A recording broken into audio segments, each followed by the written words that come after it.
안녕하세요. 나무아카데미입니다. 이번 시간에는 고1 6월 학평 국어 독서 식욕의 작용 원리에 대해서 함께 지문을 살펴보도록 할 건데요. 이번 글에서는 인간의 식욕이 어떠한 원리로 작용을 하는지에 대해서 설명을 하는 글이었습니다. 여기서는 크게 식욕을 느끼는 것을 바로 식욕 중추와 그리고 전두연합 영역 이 두 가지 원리를 통해서 설명을 해주고 있었습니다. 그러면 함께 보도록 할게요. 식욕은 어떠한 것인지 식욕에 대한 정의부터 나오네요. 식욕은 음식을 먹고 싶어하는 욕망이라고 합니다. 이러한 식욕은 바로 인간이 살아가는데 필요한 영양분을 얻기 위해서 반드시 필요한 것이라고 할 수 있는데요. 식욕은 기본적으로 뇌의 시상하부에 있는 식욕 중추의 영향을 받는다고 합니다. 식욕을 느끼게 하는 그 원리에 대해서 이제 설명이 나오겠습니다. 이 중추에는 바로 두 가지 중추가 있어요. 바로 첫 번째는 섭식 중추와 그리고 두 번째는 포만 중추라고 합니다. 배가 고픈 느낌이 들게 하는 섭식 중추가 있고 그리고 배가 부른 느낌이 들게 하는 포만 중추가 있다라고 합니다. 네, 바로 이러한 두 가지의 중추가 작용을 하기 때문에 사람이 배고픔도 느끼고 배부름도 느낀다고 할 수 있겠네요. 자, 그 다음 문장 또 보도록 할게요. 우리 몸이 영양분을 필요로 하는 상태가 되면, 자, 우리가 식욕을 느끼는 첫 번째 이유입니다. 우리 몸이 필요한 영양분을 섭취하기 위해서 필요하기 때문에 식욕을 느끼게 되는 것이겠죠. 자, 이러한 상태가 되면 섭식 중추는 뇌 안에 다양한 곳에 신호를 보내게 됩니다. 그러면 식욕이 느껴져 치매 분비와 같이 먹는 일과 관련된 무의식적인 행동이 촉진된다라고 나와 있습니다. 네, 우리 몸에서 섭식 중추로 인해 이렇게 배가 고픈 느낌이 되는 과정이 나타나 있었습니다. 자, 그러다가 영양분의 섭취가 늘어나면, 즉 우리가 섭식 중추로 배고픔을 느끼고 영양분을 섭취를 하게 되면 바로 포만 중추가 작용해서 식욕이 억제되게 되는 이러한 현상이 나타나 있었습니다. 자, 보도록 할게요. 자, 이러한 원리에 대해 설명하면서 그렇다면 뇌에 있는 섭식 중추나 포만 중추는 어떻게 몸속 영양분의 상태에 따라 식욕을 조절하는 것일까라고 이렇게 질문을 던짐으로 앞으로 제시될 내용에 대해서 그 화두를 던지고 있었습니다. 자, 그럼 여기서는 어떻게 이렇게 식욕을 조절하는 것인지 그 원리가 나오겠죠. 바로 여기에 중요한 역할을 하는 것이 있는데 바로 두 가지가 있다고 합니다. 첫 번째는 탄수화물에서 분해된 포도당과 그리고 지방에서 분해된 지방산이 바로 중요한 이 역할을 한다고 하네요. 그럼 이 두 가지에 대한 설명이 그 다음에 이어지겠죠. 먼저 탄수화물입니다. 우리 탄수화물은 식사를 통해서 섭취된 후에 소장에서 분해가 먼저 된다고 합니다. 이렇게 분해되면 포도당으로 변해서 혈액 속으로 흡수가 된다고 하네요. 그러면 이 혈중에 포도당의 농도가 높아지겠죠? 그런데 우리 몸에서는 이 포도당의 농도가 높아지면 이 농도를 줄이기 위해서 바로 췌장에서 인슐린이라는 호르몬이 분비가 된다고 합니다. 그렇게 포도당과 인슐린이 혈액을 타고 시상하부로 이동하면 이때 포만 중추의 작용은 촉진하고 그리고 섭식 중추의 작용은 억제를 한다고 합니다. 근데 반면에 라고 나와 있습니다. 역접의 표지인데요. 즉 지방은 그 반대의 작용을 한다고 할 수 있겠죠.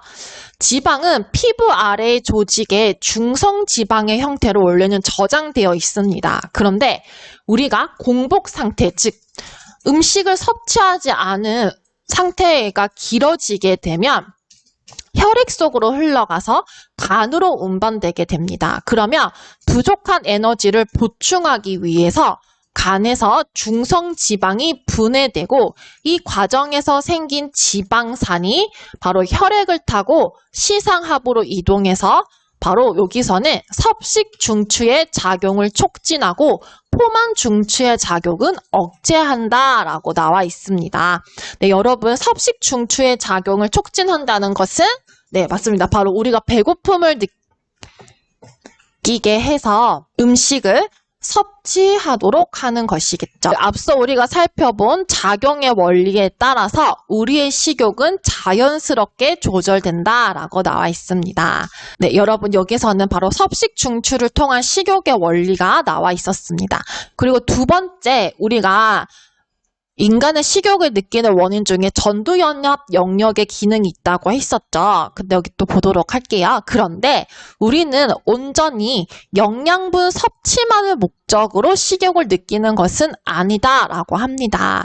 네, 맞아요. 우리가 몸에 필요한 영양분을 위해서 먹기도 하지만 또 때로는 어떤 때 음식이 당기죠? 네, 맞아요. 예를 들어서 스트레스를 받으니까 매운 음식이 먹고 싶어처럼 바로 영양분의 섭취와 상관없이 개인의 취향이나 기분에 좌우되는 식욕도 있다라고 합니다. 여기서는 식욕을 느끼는 이유 두 번째가 되겠네요. 이와 같은 식욕은 바로 섭식 중추의 작용이라고 보다는 되뇌의 앞부분에 있는 전두연합 영역에서 조절된다라고 합니다. 근데 원래 이 영역은 정신적이고 지적인 활동을 담당하는 곳이지만 그런데 식욕에도 큰 영향을 미친다고 합니다. 이 영역에서는 음식의 맛, 그리고 냄새 등 음식에 관한 다양한 감각 정보를 정리해서 종합적으로 기억하고요. 그리고 맛이 없어도 건강을 위해 음식을 섭취하는 것과 같이 먹는 행동을 이성적으로 조절하는 일 또한 이 영역에서 담당한다고 합니다. 이러한 연합 영역의 기능을 알면 음식은 먹은 후에 이젠 더 이상 못 먹겠다라고 생각하면서도 디저트를 먹는 현상을 쉽게 이해할 수 있다라고 합니다. 근데 우리 여러분 밥 먹는 배가 따로 있고 또 후식 먹는 배가 따로 있다라고도 하죠. 그래서 한번 보도록 할게요. 우리가 이렇게 이제 더 이상 못 먹겠다라고 생각하는 이유는 실제로 내가 배가 찼기 때문일 수도 있고 그 두 번째는 배가 차진 않았지만 특정한 맛에 질렸기 때문일 수도 있습니다. 그런데도 불구하고 우리가 디저트를 먹는 현상은 바로 전두연합 영역이 영향을 받는다고 합니다. 여기서도 두 가지로 설명을 하고 있는데요. 첫 번째, 배가 찬 상태에서 전두연합 영역의 영향으로 윗속에 디저트가 들어갈 공간을 마련할 수 있다고 합니다. 네, 신기하죠, 여러분? 어떤 원리인지 보도록 할게요. 이때 전두연합 영역의 신경세포가 그러니까 디저트나 어떤 음식을 보고 맛있다라는 신호를 바로 섭식 중추, 우리가 앞서 살펴본 곳으로 보내게 되면 거기에서 바로 오렉신이라는 물질이 나오게 됩니다. 이 오렉신이라는 물질이 어떤 역할을 하냐면 바로 위의 운동에 관련되는 신경세포에 작용해서 위의 내용물을 밀어내고 다시 새로운 음식이 들어갈 공간을 마련한다고 합니다. 네, 정말 너무 신기하죠, 여러분? 이래서 저희들이 후식을 먹을 수 있는 배가 생긴다고 하네요.